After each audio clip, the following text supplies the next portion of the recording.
ओ सजात्म स्वरूप परम गुरु शुद्ध चैतन्य स्वामी ने नमः। केवल ज्ञान स्वभाव प्रश्न किया है कि केवल ज्ञान सिद्ध करने का प्रयोजन क्या है।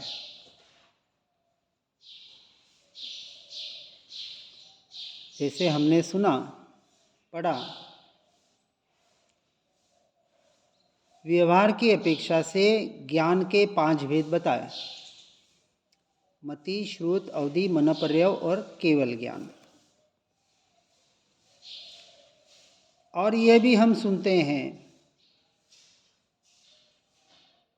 कि ज्ञानावरणीय कर्म का आवरण होने से ज्ञान का उघाड़ नहीं होता। ये कथन व्यवहार की अपेक्षा से अपनी जगह योग्य है, परंतु निश्चय की अपेक्षा से ये पूर्ण सत्य नहीं है, क्योंकि व्यवहार जीव को उस यथार्थ स्वरूप तक पहुंचाने में एक साधन मात्र है। और जब तक व्यवहार से हटकर, व्यवहार का सहारा लेकर फिर उस साधन को छोड़कर साध्य का सहारा नहीं लेंगे तो हम अपने लक्ष्य तक नहीं पहुंच पाएंगे।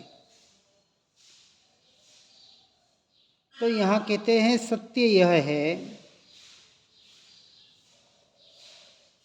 कि वास्तविक ज्ञान पे कभी आवरण होता ही नहीं है, लगता है। जैसे अभी बादल हुए और सूर्य ढक गया तो लग रहा है कि बादलों की वजह से सूर्य ढक गया, लेकिन बादल और सूर्य के बीच कितना अंतर है?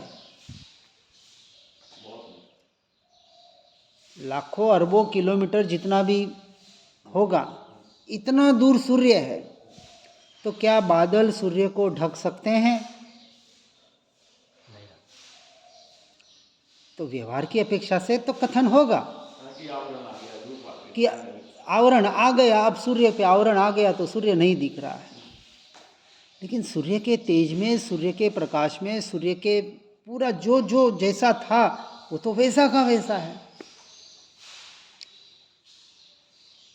तो हमारी मान्यता में अभी भी पड़ा है, भले बादल है लेकिन सूर्य तो वैसा का वैसा है।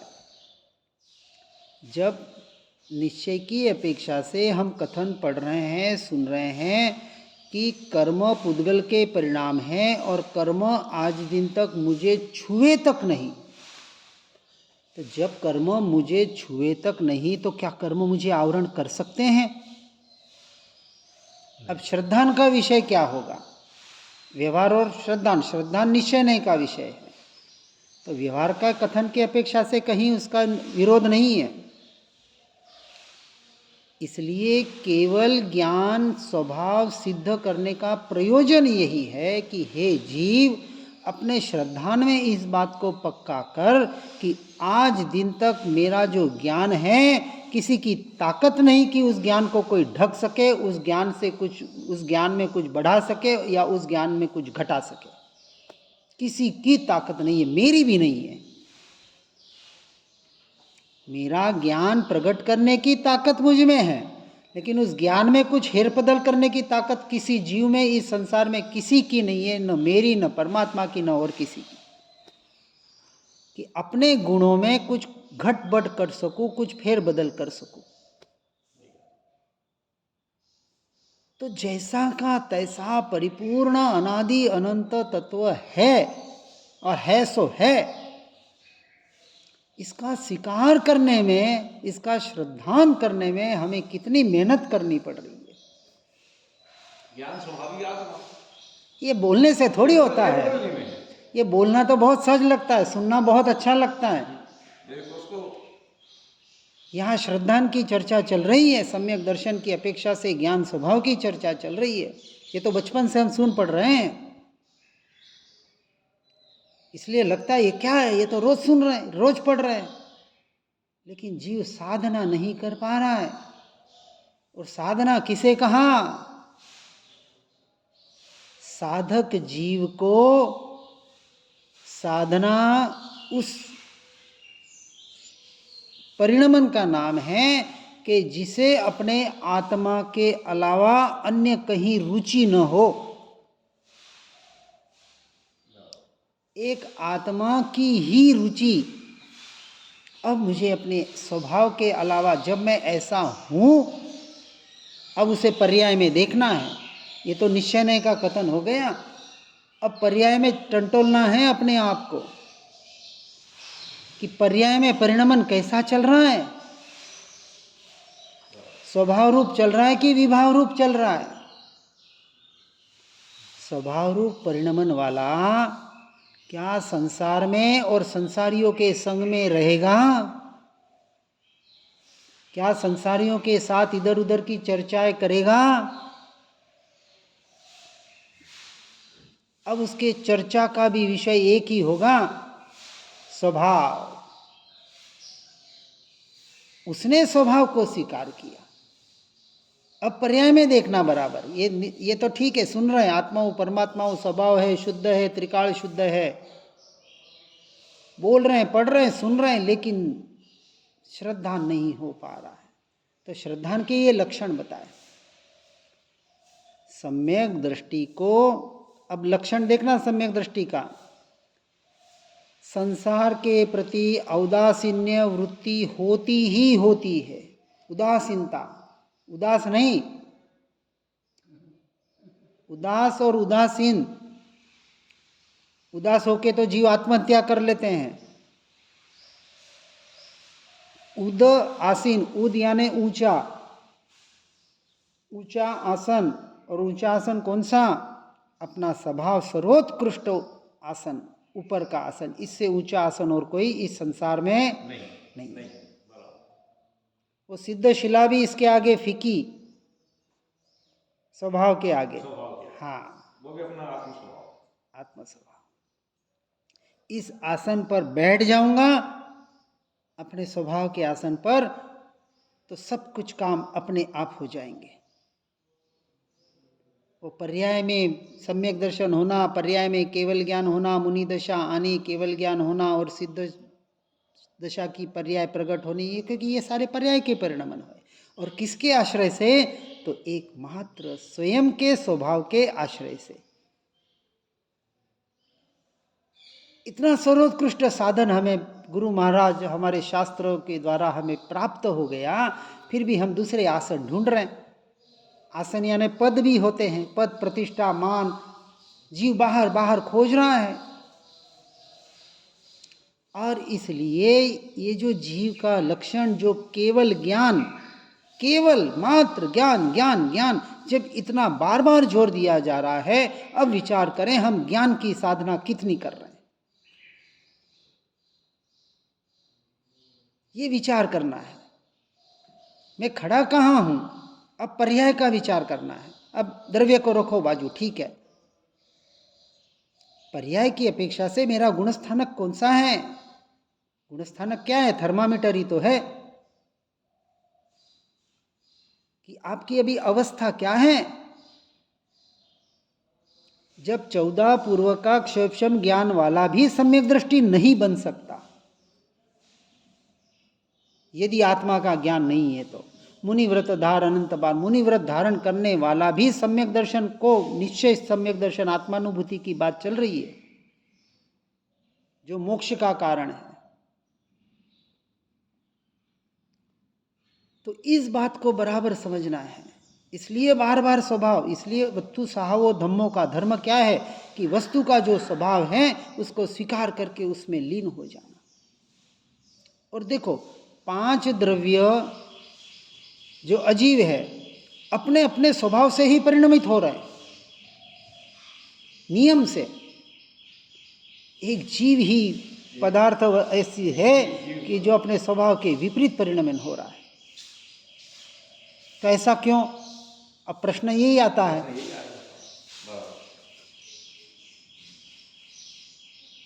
अब वो क्यों, वो ढूंढने जाएंगे तो वो बात आती है मुर्गी पेला कि अंडा पेला। अब ये कर्म कहाँ से आए? कैसे लगे, ये अब यहाँ जाने से भी हमें इस बात को वास्तविकता से लेना है कि मैं अभी क्या अपने स्वभाव में रह पा रहा हूँ या नहीं। स्वभाव जब पता चल गया कि यह स्वभाव है और इसकी ऐसी ऐसी प्रोसेस है, हमने सब पढ़ सुन लिया, सब पता तो है, और ये भी पता है कि निरंतर मेरा परिणाम, मेरा उपयोग पर रूप विभाव रूप परिणमित हो रहा है, मोह राग द्वेष रूप परिणमित हो रहा है, ये पुद्गल में मैं मेरापना हो रहा है, इस संसार में, परिवार में, बाहर के वस्तुओं में मैं मेरापना हो रहा है, उससे हम अपने आप को सुखी दुखी मान रहे हैं, ये यहाँ अपने आप पे घटित करके देख रहे हैं हम। इसलिए बार बार कहा जा रहा है कि जीव स्वभाव को देख और स्वभाव विभाव का अपने भीतर क्या परिणमन चल रहा है उसकी परीक्षा कर, उसका निर्णय करके विभाव से हटके स्वभाव में आने का पुरुषार्थ कर, क्योंकि पुरुषार्थ भी पर्याय में होगा। सब कुछ पर्याय की अब चर्चा चल रही है यहाँ, क्योंकि सब कुछ करना पर्याय में है, जीव में तो कुछ करना ही नहीं है, जीव तो त्रिकाल शुद्ध है। इसलिए ऐसे केवल ज्ञान, इस केवल शब्द को भी बराबर पकड़ना है कि जहाँ ज्ञान स्वभाव के अलावा और कुछ नहीं है, मात्र ज्ञान, ओनली केवल ज्ञान, उससे उस ज्ञान स्वभाव का एकपना, मात्रपना, अखंडपना, शुद्धपना, असहायपना, पूर्णपना आदि स्वाभाविक महिमा का वाचक यह केवल शब्द है। मात्र एक एक एक एक का ही लक्ष्य। अब एक आत्मा, लेकिन आत्मा तो हम कहते हैं, लेकिन आत्मा की पकड़ बिना स्वभाव के नहीं हो सकती। जीव स्वभाव को भूल जाता है और आत्मा का रटन करता है, और उसको लगता है नहीं हमें तो आत्मा पे उपयोग जा रहा है। इसलिए हम स्पष्ट कहते हैं आत्मा पे नहीं, स्वभाव पे उपयोग ले जाओ। स्वभाव की पकड़ आत्मा की उपयोग कराएगा। आत्मा तो है ही है, वो तो त्रिकाल शुद्ध है, लेकिन मलिनता स्वभाव में ही तो आ रही है। स्वभाव ही तो विभाव रूप हो रहा है, आत्मा विभाव रूप नहीं हो रहा है। विभाव रूप तो पर्याय हो रही है, और पर्याय ज्ञान गुण की, दर्शन गुण की और चारित्र गुण की हो रही है। तो आत्मा में कुछ नहीं करना है, ना आत्मा को देखना है, ना आत्मा को रखो बाजू में, काम स्वभाव पे करो। इसलिए केवल ये एक जो बताया ना स्वभाव का एक पना, एक स्वभाव के अलावा और कुछ नहीं, एक अखंड स्वभाव जो निरंतर जानना जानना जानना जानना जानना, किसका? तो ज्ञान स्वभाव का। ये वहाँ अखंडपना है, अभी खंडित हो रहा है व्यवहार की अपेक्षा से, वैसे खंडित नहीं होता है, लेकिन अभी ज्ञान इसको जान रहा है, इसको जान रहा है, इसको जान रहा है, हजारों पदार्थों को जान रहा है। अब केवल ज्ञान में तो अनंत अनंत पदार्थ जानने में आते हैं। अब वो केवल ज्ञानी, अब विचार करो, सिर्फ अपना एक अपने भव ही देखने जाएंगे तो अनंतानंत भव हुए हर जीव के, तो दूसरी की तो बात छोड़ो, अपने जीव को, अपने भवों को देखने में ही उनको कितना टाइम लग जाएगा कि मैं ये भव में था, फिर इस भव में ऐसा था, इस भव में ऐसा था, इस भव में मेरे ये परिवार वाले थे, इस भव में ये परिवार वाले थे, अरे अनंत अनंत जीव। अब पूरे सृष्टि के जीवों से संयोग संबंध बना है इस जीव का, तो अपने संयोग संबंध फिर उनके, ये कहाँ कहाँ क्या क्या देखेगा वो केवल ज्ञान में। दिखाई तो सब दे रहा, अणु अणु परमाणु परमाणु दिखाई दे रहा, त्रिकालवर्ती परिणमन दिखाई दे रहा है, फिर भी जिनका एक समय के लिए भी वहाँ उपयोग नहीं है, और वही साधना हमें कर रही है। भले जानने में सब कुछ आ रहा है, 5 इंद्रियों से जानने में भले आ रहा है, जानना किसको है? ज्ञान स्वभाव को। निश्चय से तो ज्ञान को ही जान रहा है, लेकिन अभी हमारा उपयोग ज्ञान स्वभाव में रह नहीं पा रहा है, वही साधना करनी है,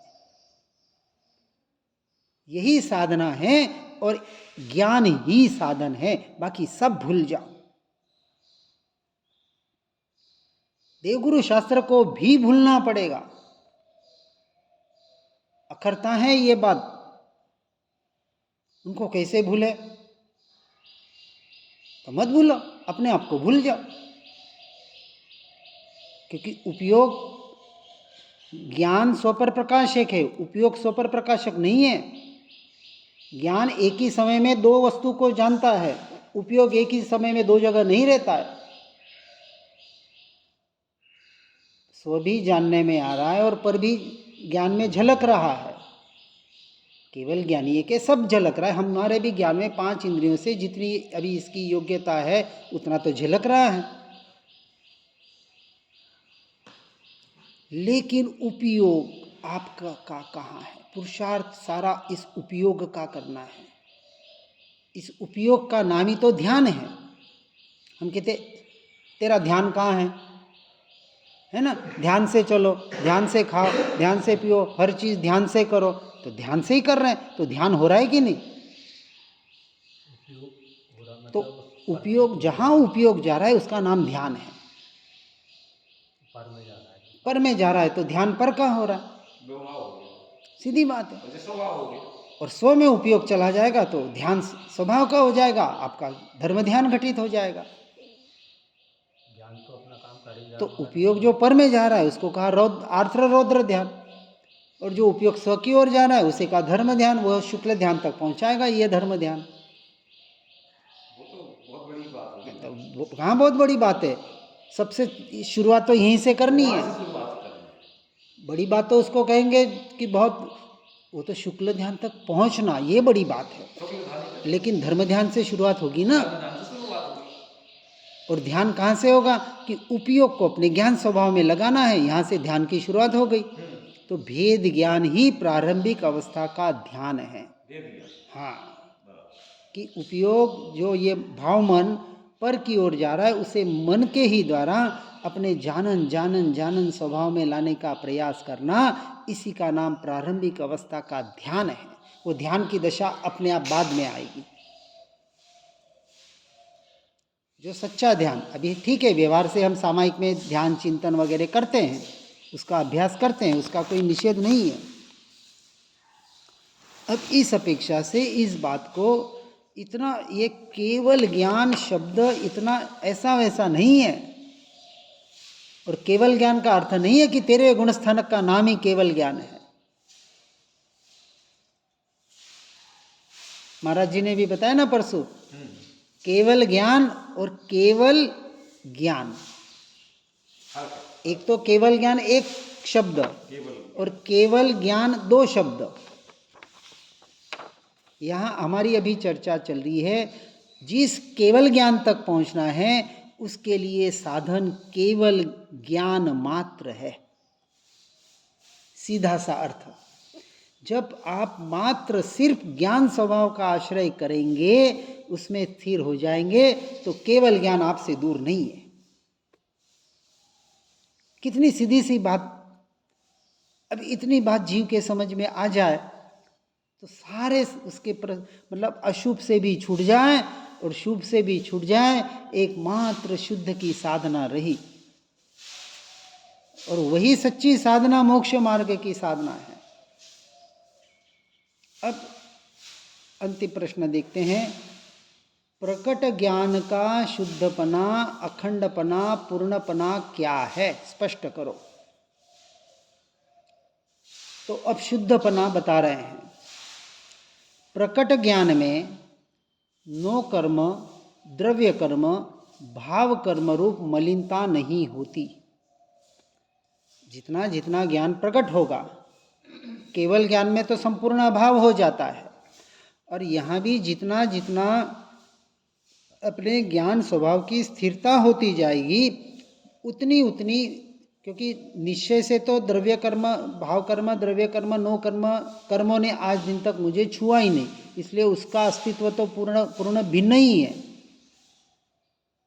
तो जब वो ज्ञान प्रकट होता है उसमें ये मलिनता होती ही नहीं है। फिर कहा प्रकट ज्ञान केवल ज्ञायक भाव रूप है। वह प्रमत्त और अप्रमत्त रूप भी अर्थात शुभाशुभ रूप भी नहीं होता।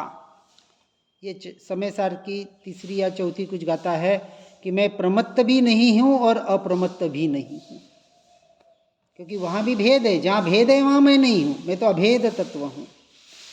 इसलिए जो जिस क्षण ज्ञान प्रकट होता है, यानी सम्यक एक समय में प्रकट होता है सम्यक दर्शन में, फिर उसकी अवधि बढ़ती जाती है, तो जितना जितना ज्ञान प्रकट है वहाँ ये भेद रूप कुछ भी वहाँ शुभाशुभ भाव नहीं होते।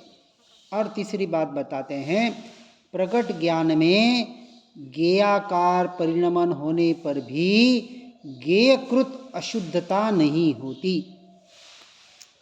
अभी हमारे में ज्ञेयकृत अशुद्धता हो रही है, ज्ञान ज्ञेयों में एकाकार हो रहा है, व्यवहार की अपेक्षा से समझना है, निश्चय से तो कुछ नहीं होता। साथ में इसलिए बता रहा हूं कि निश्चय वाले कहेंगे तो ज्ञान तो ज्ञेयाकार होता ही नहीं है, तो बराबर है निश्चय की अपेक्षा से। फिर भी पर रूप परिणमन हो रहा है कि नहीं, विवाह रूप हमारे मोहराग देश रूप परिणमन हो रहा है कि नहीं, जीव के तो हो रहा है, उद्गल थोड़ी मोहराग देश रूप परिणमन करता है। तो अज्ञान दशा मिथ्यात्व दशा भी जीव की ही है, तो व्यवहार की अपेक्षा से तो जीव का ही परिणमन कहा जाएगा। तो अभी जीव ज्ञेय रूप परिणमित हो रहा है, और यदि होता ही नहीं तो फिर कुछ साधना रहती ही नहीं। फिर अब उस प्रगट ज्ञान का पूर्णपना, जैसे अल्पायु में भी बालक स्वयं से ही सर्वांग पूर्ण होता है, वैसे ही अल्पज्ञ होने पर भी प्रकट ज्ञान स्वद्रव्य, स्वक्षेत्र, स्वकाल और स्वभाव से परिपूर्ण ही होता है। ज्ञान जितना प्रकट है, उसको बालक की उपमा दी। जैसे एक बालक है, उसमें अभी उतनी समझ नहीं है, इसलिए बालक है। वैसे कहा जाता है कि हमें भी बालक जैसे बनना है। ये तो क्या है, इतनी बाहर से हमारे में ये सारे जितनी भी आज हमारी मान्यताएं हैं ना, ये सारी बाहर से डाली गई है। कुछ संस्कार पूर्व जन्म के लेके आए हैं, और ज़्यादा संस्कार तो इस भव के पड़े हैं ना।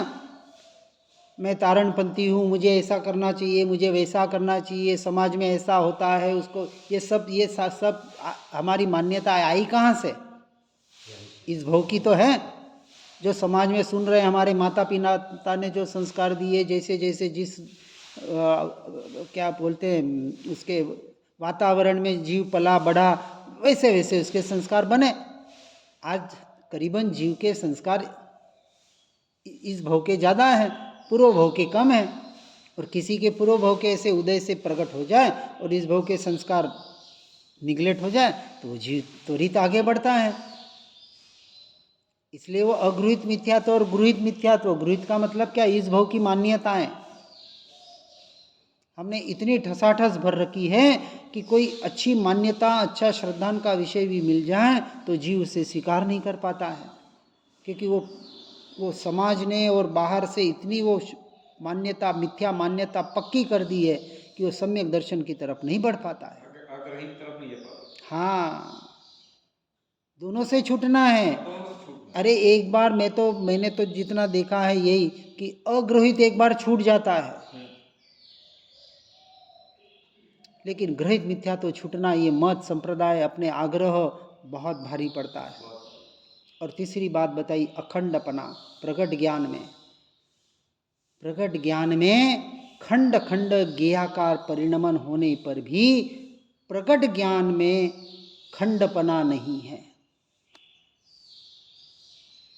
अर्थात ज्ञान का विषय परद्रव्य प्रभाव भले बन रहा है, लेकिन अभी प्रकट ज्ञान का अर्थ दृष्टि का विषय, जो प्रकट का अर्थ दृष्टि, जहाँ दृष्टि है, अर्थात जब दृष्टि ज्ञान स्वभाव में वो लीन हो गया, तो ऐसा नहीं कि बाहर बिल्कुल उसे कुछ जानने में नहीं आ रहा है। मतलब एक दशा ऐसी आती है कि वो अपनी आत्मा में ऐसा लीन हो जाता है कि ये प्रकट ज्ञान उसके लिए अज्ञान हो जाता है। खंड खंड रूप ये ज्ञेयों का ज्ञान, वहाँ से दृष्टि इतनी हट जाती है, इतनी अपनी आत्मा की। अब ये सारा अभ्यास है, ये सारा साधना है। अब जितनी जितनी साधना में समझेंगे तो ऐसे केवल ज्ञान के लक्षण को यथार्थ रूप से समझने की महिमा इतनी ही है कि अपने आत्मा की एकत्व की अनुभूति रूप जो सहज आनंद की प्राप्ति हमें करनी है और अनंत काल के लिए जिस ज्ञान में हमें स्थिर होना है, उस ज्ञान की महिमा सुनकर समझकर अपने ज्ञान स्वभाव की साधना में हर जीव आगे बढ़ने का प्रयास और पुरुषार्थ करें। इसी भावना के साथ ओम नमः सिद्धम। आत्म ही है देव निरंजन, आत्म ही सद्गुरु भाई। आत्म शास्त्र धर्म आत्म ही तीर्थ, आत्म ही सुखदाई। आत्म मन नहीं है रत्नत्रय, पूरित अवगाहन सुखधाम। ऐसे देव शास्त्र सद्गुरु धर्म तीर्थ को सतत प्रणाम। ओम नमः सिद्धम।